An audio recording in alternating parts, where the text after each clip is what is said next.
Hello प्यारे दोस्तों, इस वीडियो में देखेंगे 8 ग्रेड अभ्यास पुस्तिका। ये हमारा विज्ञान जो कि वो कक्षा 8 के लिए दोस्तों, ये हमारा क्लास 8। ये प्यारे दोस्तों, ये बिल्कुल नई बुक है जो आपके विद्यालय से जारी किया गया है वर्ष 2024-25 के लिए। यहाँ पर देख सकते हैं आप सब, यहाँ पर भी देखते हैं वर्ष 2024-25 के लिए। और यहाँ पर देखिए आप सब, यहाँ पर सभी पाठों का नाम, अध्याय का नाम दिया गया है, जिसमें हम सब अभी देखेंगे अध्याय नंबर 2, जिसका नाम है सूक्ष्मजीव मित्र एवं शत्रु। तो चलिए, तो प्यारे दोस्तों, यहाँ पर आप देखते हैं ये हमारा दिया है अध्याय, ये हमारा अध्याय नंबर 2 दिया है, जिसका नाम दिया है कि सूक्ष्मजीव मित्र एवं शत्रु। तो चलिए इसके सभी प्रश्न उत्तर हम लोग देखेंगे, और साथ में जो पाठ की जो पूर्व तैयारी, यहाँ पर भी कुछ प्रश्न दिया है, इसको भी हम लोग सोल्व करेंगे। प्यारे दोस्तों, ये जो आप देख रहे हैं बिल्कुल नई बुक का पीडीएफ मैंने बनाया हुआ है। यहाँ पर क्या होगा दोस्तों, बिल्कुल क्लियर दिखाई देगा और आपको नोट करने में दोस्तों कोई भी परेशानी का सामना नहीं करना पड़ेगा। बिल्कुल आसानी तरह से मैं आपको बताने जा रहा हूँ। ये बिल्कुल नई बुक है, ठीक है। देखिए दोस्तों, सबसे पहले पूर्व की पाठ की जो पूर्व तैयारी था, उसमें कुछ प्रश्न पूछा गया था कि आपके घर में निम्नलिखित घटना देखी होगी। जैसा कि यहाँ पर कहा है कि देखी गई घटना है कि ब्रेड रोटी पर फफूंद लगता है, तो हाँ लगता है, बिल्कुल सही बात है। यह जो दोस्तों पाठ की पूर्व तैयारी है, उसमें से कुछ प्रश्न पूछे गए थे, उसका भी मैंने पीडीएफ ही बनाया। बिल्कुल पीडीएफ के माध्यम से सभी प्रश्न उत्तर को सोल्व करने जा रहे हैं। उसके बाद यहाँ पर कहा है कि रंग कैसा था, सफेद। जूते पर फफूंद लगता है, तो ये बिल्कुल हाँ सफेद यह भी होता है। जहाँ हमेशा गीला रहता है, वहाँ वहाँ काई जम जाती है, तो यह भी बिल्कुल सही है। वो कैसा था दोस्तों, हरा रंग का होता है। आप जब देखें दोस्तों पानी में, तो वहाँ पर क्या होता है, हरी रंग की होती है, उसी को हम लोग कहते हैं काई। गर्मी में खाना खराब होता है, ये बिल्कुल हाँ, वो भी कैसा होता है, सफेद जैसा हो जाता है। और ये क्या है, अपने विचार लिखो। तो ये जो है दोस्तों सूक्ष्म जीव है। ये जो क्या है दोस्तों, सूक्ष्म जीव, इन्हें हम आंखों से नहीं देख सकते, बस ये आपको भरना है। अब देखिए इसके आगे कहा है कि निम्न में से बॉक्स में लिखो। दोस्तों ये हमारा कुछ सूक्ष्म जीव है, जो कि इसे आपको क्या करना है कि इसे बॉक्स में आपको लिखना है। यहाँ पर दिया गया था दोस्तों सूक्ष्म जीव, और यहाँ पर आपको कहा है बॉक्स में भरने के लिए। तो यहाँ पर आपको जीवाणु भरना है, शैवाल, कवक और प्रोटोजोआ। ये सब जो आप यहाँ पर भरा गया है दोस्तों, ये सब क्या है, सूक्ष्म जीव है, ठीक है। चलिए, अब क्या है, बॉक्स में लिखने के पश्चात जो शब्द शेष रह गए हैं, उन्हें यहाँ लिखे। तो यहाँ पर लिखना है पैरामीशियम, ईस्ट और अस्टे अस्टेपोमाइसिन आपको लिखना है। फिर कहा है कि इसके बारे में अपने विचार यहाँ लिखे। तो ये आपको लिखना है कि यह विषाणु यानी कि यह वायरस है। क्या है दोस्तों, यह जो आप देखें पैरामीशियम ईस्ट अस्टेप्टोमाइसिन, यह जो दोस्तों क्या है, विषाणु है। तो चलिए, यह पाठ की पूर्व तैयारी था, बिल्कुल मैंने एक एक करके सोल्व करा दिया हूँ। अब हम सब देखेंगे मेन प्रश्न जो पूछा गया इस अध्याय का है, सही विकल्प चुन करके सही का निशान आपको लगाना है। इसमें से पहला क्वेश्चन है कि आपने अपने माँ को गर्म यानी गुनगुने दूध में थोड़ा सा दही मिलाते हुए देखा होगा, जिससे दूध का दही में परिवर्तन हो जाता है। तो इसका कारण क्या है दोस्तों कि दूध में अगर थोड़ा सा अगर हम दही मिलाएंगे, तो वो दही में परिवर्तन हो जाता है। तो सूक्ष्म जीवों का शोषण, सूक्ष्म जीवों का जनन, सूक्ष्म जीवों का पाचन, सूक्ष्म जीवों में परिवहन। तो ये हो जाए दोस्तों, सूक्ष्म जीवों में जनन के कारण क्या होता है, वो परिवर्तन हो जाता है दूध से दही। क्वेश्चन नंबर 2, बूझो को डॉक्टर ने खून की जांच कर मलेरिया से ग्रसित बताया। तो इसका कारण क्या हो सकता है, तो बैक्टीरिया, कॉकरोच, मादा एनाफिलीज मच्छर या फिर एंडीज मच्छर। तो ये हो जाएगा दोस्तों मादा एनाफिलीज मच्छर। सी में आपको टिक लगाना है। अब यहाँ पे देखते हैं क्या दोस्तों, ये नंबर 3 में हमसे पूछा गया है कि निम्न में से कौन सा रोग सूक्ष्म जीवों द्वारा पौधों में नहीं होता है, कौन सा रोग है। तो नींबू केकर, पौधों का सूखना, गेहूं की रस्ट, भिंडी की पीत। तो ये हो जाएगा दोस्तों पौधों का सूखना, जो कि यह सूक्ष्म जीवों के द्वारा नहीं होता है। बाकी ये सब जो बीमारी है दोस्तों ए, बी और सी, ये सब सूक्ष्म जीवों के द्वारा ही होता है। चलिए अब हमसे कहा गया है आगे कि आपने बाजार में ब्रेड लाकर उसे खुले तथा नर्म स्थान पर रख दी तो कुछ समय बाद उस पर काली संरचनाएं दिखने लगेगी। तो इसका कारण क्या है कि वो काली संरचना दिखने लगती है? जीवाणु, विषाणु, कवक या फिर प्रोटोजोआ? इसका राइट आंसर हो जाएगा दोस्तों कवक। क्या कहलाता है? कवक। अब देखिए क्वेश्चन नंबर 5, इसमें कहा है कि नाइट्रोजन चक्र के दौरान वायुमंडल में नाइट्रोजन की मात्रा कितनी होती है? कहा है नाइट्रोजन चक्र जो होता है दोस्तों उसमें वायुमंडल से नाइट्रोजन की मात्रा, ऑप्शन यहाँ दिया है कि घट जाती है, बढ़ जाती है, स्थिर रहती है, कभी कम तो कभी बढ़ जाती है। तो ये हो जाए दोस्तों स्थिर रहती है। अब हम सब देखेंगे दोस्तों रिक्त स्थान वाले, चाहे रिक्त स्थानों की पूर्ति कीजिए। यहाँ पर कुछ हमारे शब्द दिए गए, इसी से आपको सही शब्द चुन करके रिक्त स्थान को प्यारे दोस्तों भरना है। जैसा कि यहाँ पर कहा है कि थैलियों में आने वाला दूध प्रदूषित नहीं होता, क्योंकि यह दूध कैसा दोस्तों पाश्चरीकृत होता है। मतलब इसमें कुछ ऐसी चीज दिया जाता है जिसके कारण वह दूध जो है वो खराब नहीं होता है। ठीक है, इसे दोस्तों अगर एक दिन से अगर अधिक दूध हो जाता है तो अगर आप उसे गर्म नहीं करते तो वो क्या होता है, वो खराब हो जाता है। क्वेश्चन नंबर 2 में कहा है कि सूक्ष्म जीवों से प्राप्त औषधि जो बीमारी पैदा करने वाले सूक्ष्म जीवों को नष्ट कर देती, उससे हम लोग कहते हैं प्रतिजीवी। क्या कहते हैं? प्रतिजीवी कहलाती है।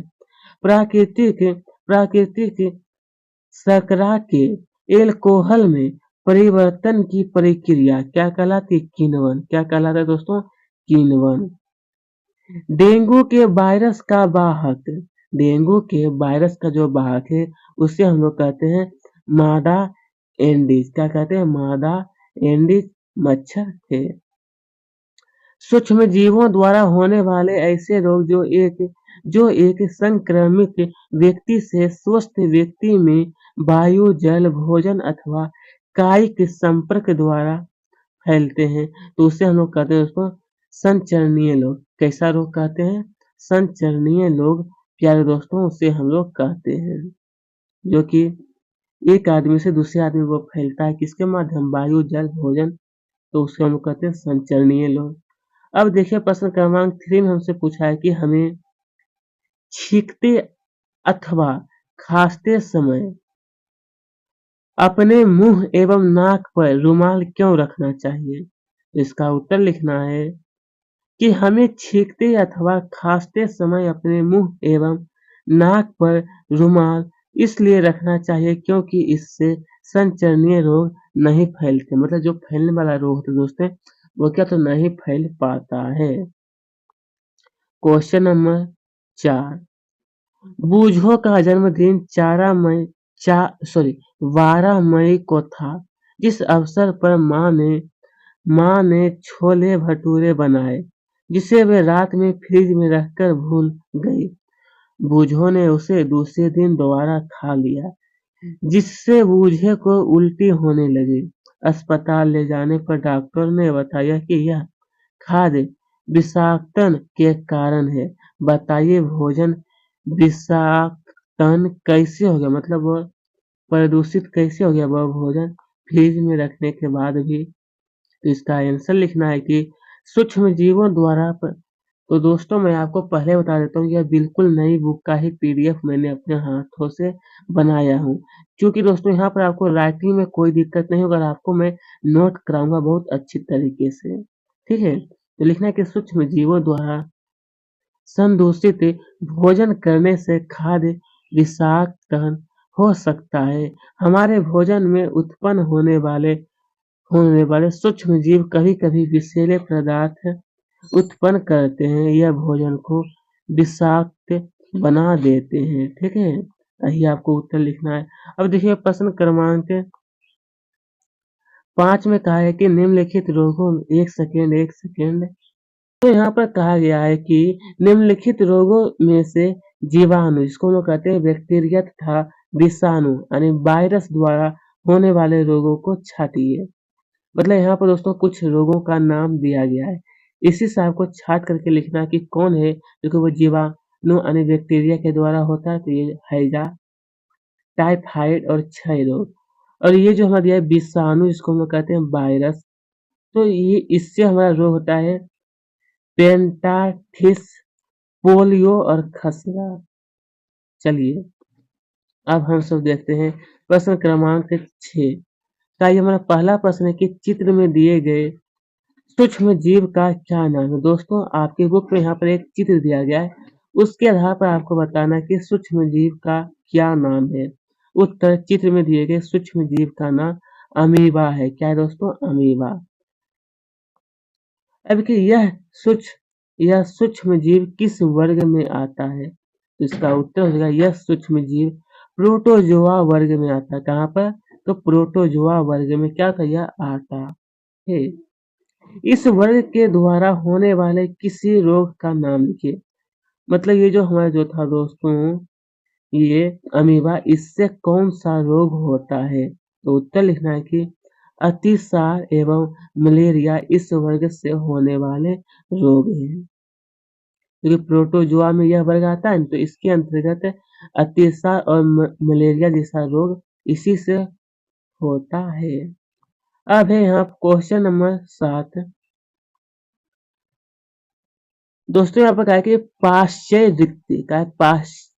पाश्चर्य रिक्त दूध को बिना उबाले ही इस्तेमाल कर सकते हैं, लेकिन अपाश्चर्य रिक्त यानी कि दूध को इस्तेमाल करने के लिए उबालना आवश्यक है। आखिर ऐसा क्यों? तो यहाँ पर उत्तर लिखना है कि पाश्चू यहाँ पर कहा है दोस्तों कि पाश्चू रिक्त दूध को बिना उबाले इस्तेमाल कर सकते हैं क्योंकि यह सूक्ष्म जीवों से मुक्त होता है। लेकिन लेकिन अपाश्चर्ययुक्त दूध को इस्तेमाल के लिए उबालना आवश्यक है क्योंकि इसमें सूक्ष्म जीव क्या तो पाए जाते हैं। ठीक है, यही दोनों में मुख्य अंतर है। अब है प्रश्न क्रमांक 8। बूझो अपने बीमार मित्र को देखने उसके घर गया। उसने देखा कि उसके घर के बाहर गड्ढों में पानी भरा हुआ है। उसके घर के कूलर में भी पानी भरा हुआ है। उसमें मच्छर पनप रहे। तो बताइए बताइए नंबर 1, बूझो का मित्र कौन कौन से बीमारी से ग्रसित हो सकता है? बूझो का जो मित्र है दोस्तों आखिर वो कौन कौन से रोगों से ग्रसित होगा? उत्तर बूझो का मित्र मलेरिया अथवा डेंगू नामक बीमारी से ग्रसित हो सकता है। मलेरिया और डेंगू नाम के रोग से। क्वेश्चन नंबर 2 में कहा है कि उसके बीमार होने का मुख्य कारण क्या हो सकता है? उसके बीमार होने का मुख्य कारण, तो उत्तर हो जाएगा कि उसके बीमार होने का मुख्य कारण मादा एनोफिलीज एवं मादा मादा मादा एंडीज यहाँ पर हो जाएगा मच्छर हो सकता है। बस सही आपको नोट करना दोस्तों, बिल्कुल आपको क्लियर दिखाई देता होगा। आप अच्छी तरह से नोट करते जाइए। क्योंकि दोस्तों मैं बता देता हूँ कि यह साइंस है, इसमें थोड़ा क्वेश्चन जो है वो अधिक होता है, इसलिए यह वीडियो काफी लंबी बन जाती है। क्या इस बीमारी से बचने के लिए उसे कौन कौन से उपाय करने चाहिए? कौन सी बीमारी से?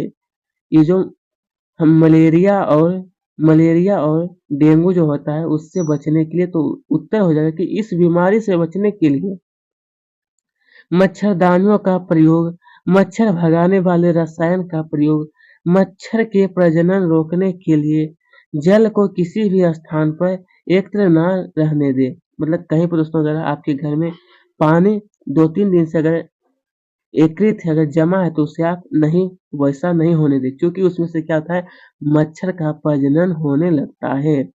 अब प्रश्न क्रमांक 9 में कहा गया है दोस्तों कि पहेली ने एक बर्तन में मैदा, थोड़ी सी चीनी, एक चुटकी ईस्ट पाउडर मिलाकर गर्म जल में गूंथ लिया। इस गूथे हुए आटे को उसने रख दिया। तो निम्न प्रश्नों के उत्तर दीजिए। प्रश्न 1, पहले 2 घंटे पश्चात इसमें क्या परिवर्तन देखेगी? उत्तर, 2 घंटे पश्चात आटा फूल गया। आटा क्या था दोस्तों? फूल गया। तो क्यों फूलता है? तो उसमें जीवाणु प्रजनन करने लगते हैं।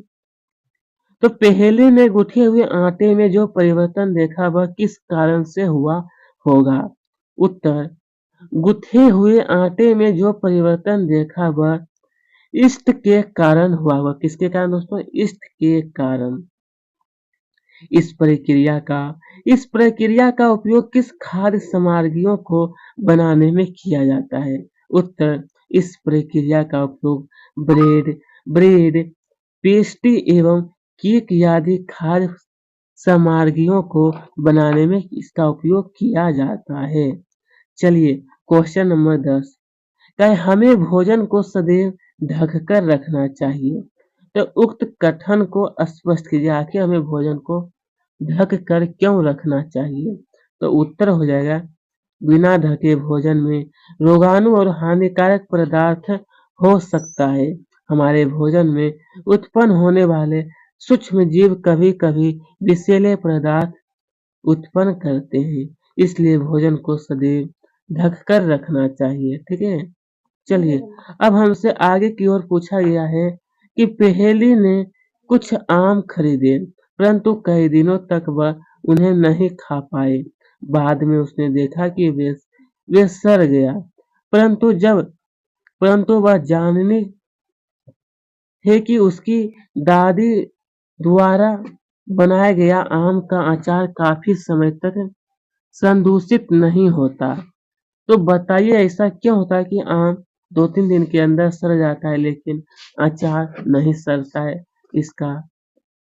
इसमें से पहला क्वेश्चन है कि आम का अचार काफी समय तक संदूषित क्यों नहीं होता? उत्तर, अचार में नमक एवं तेल के उपयोग से आम का अचार काफी समय तक संदूषित नहीं होता। संदूषित नहीं होता। ठीक है? मतलब उसमें क्या होता है, मुख्य रूप से दोस्तों तेल जो होता है ना, तेल के कारण ही वह अचार जो होता है वो खराब नहीं हो पाता है। मुख्य कारण वही है कि उसमें तेल दिया जाता है। इसी कारण अगर आप दोस्तों अचार में तेल नहीं दीजिएगा ना तो देखिएगा लगभग 10 से 15 दिनों के बाद वो अचार खराब हो जाता है। आपके घरों में दादी, मम्मी द्वारा किन-किन खाद्य सामग्रियों को सूक्ष्म जीवों से बचाकर रखा जाता है? उत्तर, हमारे घर में आम का अचार, आंवला का अचार, पावर आदि खाद्य खाद्य सामग्रियों को सूक्ष्म जीवों से बचाकर रखा जाता है। खाने वाले जो वस्तु होता है दोस्तों उसे क्या होता है कि सूक्ष्म जीवों से बचाकर रखना पड़ता है। चीनी के उपयोग द्वारा किन-किन खाद्य पदार्थों को लंबे समय तक सुरक्षित रखा जाता है? उत्तर, चीनी के उपयोग द्वारा जैम, जेली एवं स्क्वैश खाद्य पदार्थों को लंबे समय तक सुरक्षित रखा जाता है। चलिए प्रश्न क्रमांक 12 में कहा है कि दैनिक जीवन में सूक्ष्म जीवों का उपयोग कहाँ-कहाँ किया जाता है? उत्तर, दैनिक जीवन में सूक्ष्म जीवों का उपयोग दही, ब्रेड एवं केक बनाने में किया जाता है। अब कहा गया है दीर्घ उत्तरीय प्रश्न क्या है दोस्तों? दीर्घ उत्तरीय जिसमें से आपको कहा गया है कि नाइट्रोजन चक्र को आरेख द्वारा प्रदर्शित कीजिए। नाइट्रोजन जो चक्र है दोस्तों उसको आरेख द्वारा, दोस्तों आपकी बुक में भी इस तरह का दिया गया है, वहाँ से भी चाहे तो आप नोट कर सकते हैं, अन्यथा आप यहाँ पर दिया गया आप अच्छी तरह से नोट कर लीजिए। ये वायुमंडलीय नाइट्रोजन है, ये हमारा वायुमंडलीय नाइट्रोजन का जीवाणु नीले हरे सेवा, बस आपको ये पूरा अच्छी तरह से नोट कर लेना है। तो चलिए दोस्तों अब आगे की ओर हम लोग बढ़ते हैं। यहाँ पर आंसर देखिए प्रश्न क्रमांक 1 मिनट का मनुष्य में सूक्ष्म जीवों द्वारा होने वाले सामान्य रोग, उनके रोगजनक सूक्ष्म जीव तथा रोग से बचाव के उपायों को तालिकाबद्ध कीजिए। दोस्तों कहा है कि कि मतलब सूक्ष्मजीव द्वारा मनुष्य में कौन-कौन सा रोग होता है और उस बचाव क्या हो सकता है? सामान्य रोग, उनके रोगजनक जीवाणु और रोग से बचाव आपको बताना है। तो उत्तर लिखना है कि मनुष्य में सूक्ष्मजीवों द्वारा होने वाले सामान्य रोग, उनके रोगजनक सूक्ष्मजीव तथा रोग से बचाव के उपाय निम्न हैं। दोस्तों आपको भी इस तरह से तालिका बना लेना है। हालाँकि आपकी बुक में तालिका इस तरह से बनाया गया है। तो सिर्फ़ आपको लिखना है कि मानव रोग, रोग रोग कारक सूक्ष्मजीव, संचरण का तरीका और बचाव के उपाय। तो क्षय रोग यह जीवाणु के द्वारा होता है और संचरण किसके द्वारा? तो वायु के द्वारा होता है। खसरा यह वायरस, यह भी वायु। चिकन पॉक्स वायरस, वायु सीधे संपर्क के द्वारा होता है। पोलिया वायरस के द्वारा होता है, ये जो किया वायु और जल के द्वारा होता है। क्या चीज? पोलिया। अब यहाँ पर क्या है? बचाव के उपाय क्या है? तो लिखना कि रोगी व्यक्ति को पूरी तरह से अन्य व्यक्तियों से अलग रखना, रोगी की व्यक्तिगत वस्तुओं को अलग रखना, उचित समय पर टीकाकरण कराना। ये पूरा आपको लिखना है। उसके बाद थोड़ा सा और लिखना है दोस्तों। ये तो हो गया था। इसके बाद थोड़ा सा और लिखना है कि हैजा हैजा हालांकि दोस्तों ये जो कुछ रोग दिया है ना, इसका बचाव के उपाय यही आपको बचाव का उपाय है। इसलिए मैंने सुविधा के लिए ये पूरा आपको लिखा है। फिर कुछ रोग और भी दिया है कि हैजा जो कि जीवाणु के द्वारा होता है, यह जल और भोजन के द्वारा होने वाला रोग है। टाइफाइड जीवाणु और यह फैलता किसके द्वारा? तो जल के द्वारा। तो व्यक्तिगत स्वच्छता एवं अच्छी आदतों को अपनाना, यहाँ पर है कि भली भांति पके भोजन, उबला पेयजल एवं टीकाकरण करवाना। ठीक है, यह बचने का उपाय है। तो प्यारे दोस्तों अब हम सब देखेंगे प्रश्न क्रमांक 15। इसमें से पूछा गया है कि सूक्ष्म जीव हमारे लिए अभिश्राप होते हुए भी वरदान है। इस कथन को स्पष्ट कीजिए। मतलब सूक्ष्म जीव दोस्तों हमारे लिए लाभ भी होते हैं और हानि भी है। तो इसको इस कथन जो दिया इसका अर्थ क्या कहना चाह रहा है? तो लिखना है सूक्ष्म जीव हमारे लिए अभिशाप होते हुए भी वरदान है, क्योंकि सूक्ष्म जीव जंतुओं तथा पादपों में विभिन्न प्रकार से रोग उत्पन्न करते हैं, किंतु सूक्ष्मजीवों से विभिन्न प्रकार के उत्पाद जैसे दवाइयाँ, एल्कोहल, सिरका, बेकरी आदि कई महत्वपूर्ण उत्पाद प्राप्त किए जाते हैं, जो हमारे लिए वरदान से कम नहीं है। ठीक है, मतलब उसमें दवाई हो गया, एल्कोहल, सिरका, ये सब क्या था? अगर सूक्ष्म जीव नहीं होगा तो ये सब क्या होगा? वो नहीं बन सकता है। केक, दही, ये सब है। तो ये वरदान भी है और ये हानि भी करता है। अब प्यारे दोस्तों अब हम सब देखेंगे प्रोजेक्ट कार्य। प्रोजेक्ट कार्य 1 हम सब देखने जा रहे हैं, जिसमें कहा है कि 2 गमले लेकर प्रत्येक को मिट्टी से आधा भर दीजिए। उन्हें ए एवं बी से चिन्हित कीजिए। ए गमले में पौधा का कचरा तथा जंतु अपशिष्ट भर दीजिए तथा गमले बी में पॉलीथीन की थैली, कांच की थाली, बोतलें तथा प्लास्टिक के टूटे खिलौने भर दीजिए। 3 से 4 सप्ताह बाद इसका परीक्षण कर निम्न प्रश्नों के उत्तर दीजिए। प्रश्न 1, क्या आपने दोनों गमलों की वस्तु में अंतर अंतर दोस्तों का इसमें क्या अंतर आपको दिखाई दिया? तो हाँ, हमें दोनों गमलों की वस्तु में अंतर दिखाई देता है। तो दोनों गमलों में किस गमले की समारगी का अपघटन हो गया? उत्तर, दोनों गमलों में से गमले ए की समारगी समारगी का अपघटन हो गया। मतलब ए की जो समारगी है उसका अपघटन हो गया। तो समारगी के अपघटन का क्या कारण है? समारगी।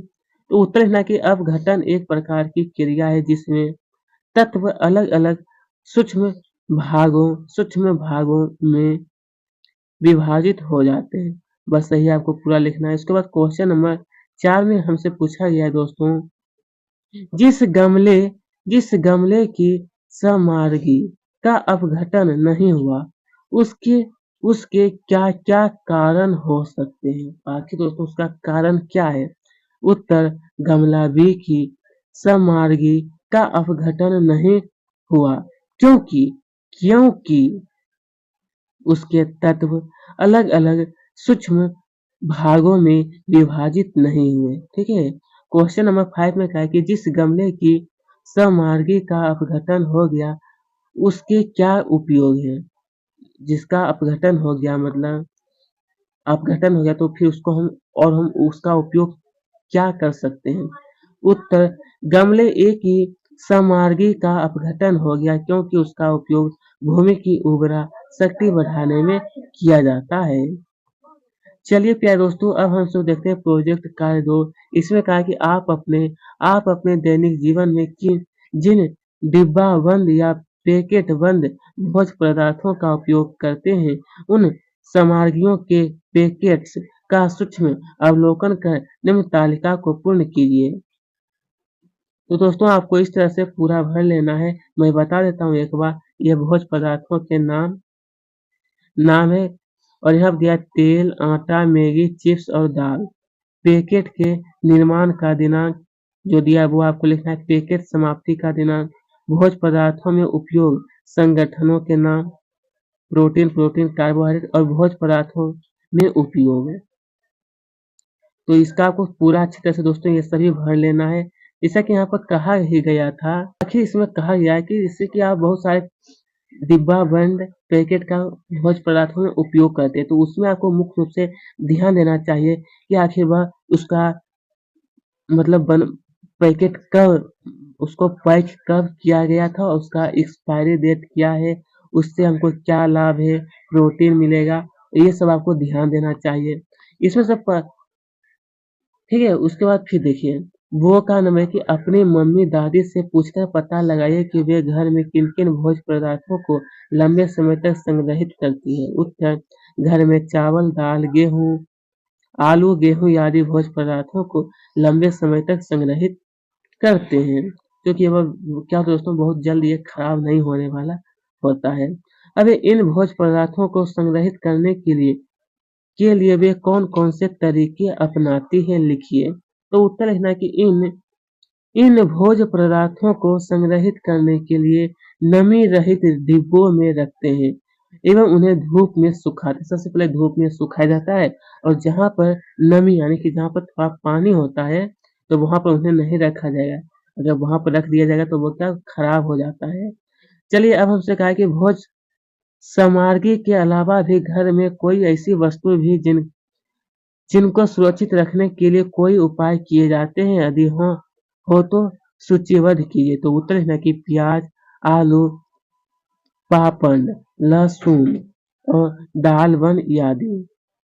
तो ठीक है प्यारे दोस्तों, मैंने इस अध्याय का सभी प्रश्न उत्तर एक-एक करके मैंने बता दिया हूँ। प्यारे दोस्तों, यह वीडियो मैं मानता हूँ कि काफ़ी लंबी हुई, लेकिन इसमें तो बहुत अधिक प्रश्न था ना।